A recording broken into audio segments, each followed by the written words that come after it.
About 15 months ago, after nearly 30 years of marriage, my mom cheated on my dad with another man. Let's call him John. Her justification was that my dad had issues with alcohol and drug abuse. After several concerned warnings from family members, and after realizing for herself that she might jeopardize her relationship with us, my mom told us she had ended things with John. Several months later, after everything seemed to have settled down and returned to normal, my wife and I began talking about trying for a baby. This becomes important later. In January of this year, my wife and I traveled to her home country to attend her brother's wedding. On January 16th, my grandmother, my dad's mom, passed away. I was in another time zone, but I stayed in touch with my dad to make sure he was holding up.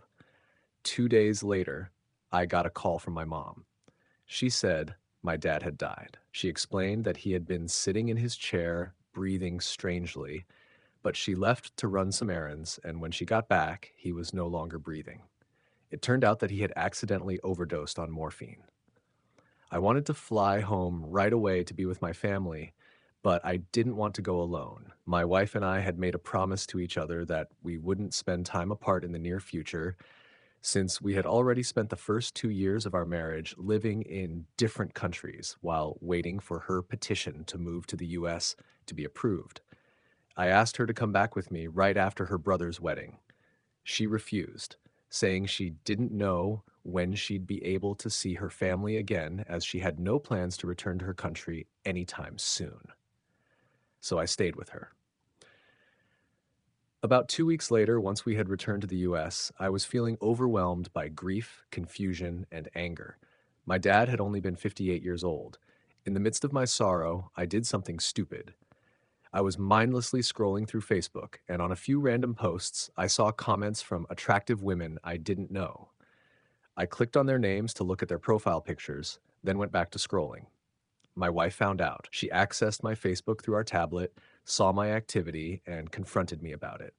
She blew up. I apologized and deactivated my Facebook account to show her that I wouldn't do it again. Last Friday, I had a day off and went to visit my mom. She said, "I really want a puppy." John said he'd give me an $800, $900 puppy for free, so I'll probably go to John's City to pick it up. I had pushed the memory of John so far back in my mind that I didn't even register who she was talking about until she mentioned where he was from. That's when it hit me she had cheated on my dad with. I seriously doubted their conversations were only about a puppy. I didn't know what to say, so I said nothing. Around that same time, my dad's siblings let everyone know that the inscription on his headstone would be unveiled. His headstone would be unveiled on Sunday, 3 days ago. They invited me to attend. I politely declined. It felt like my dad was being reduced to just a memory and some words carved into stone. These two things, knowing that my mom was back in contact with the man she had cheated with, and hearing about the headstone, hit me like a ton of bricks. It felt like the wound from losing my dad 6 months ago, one that never really healed, had been ripped open again, and I was reliving all the pain like it had just happened. 3 nights ago, my wife and I were watching a movie in the living room. We were talking and joking like usual. Everything seemed normal. When the movie ended, she went to wash some dishes. I stayed on the couch, and suddenly I was overwhelmed with sorrow for my dad. I decided to go to bed early. When my wife came into the bedroom, I could tell right away she was irritated. I asked her, "Are you okay?" She said no. I asked, "What's wrong?" She replied, "How long is this going to go on?" I said, "My dad died just 6 months ago. And what happened recently brought all the pain and grief back up." She said, "Well, it's not fair. You're depressed.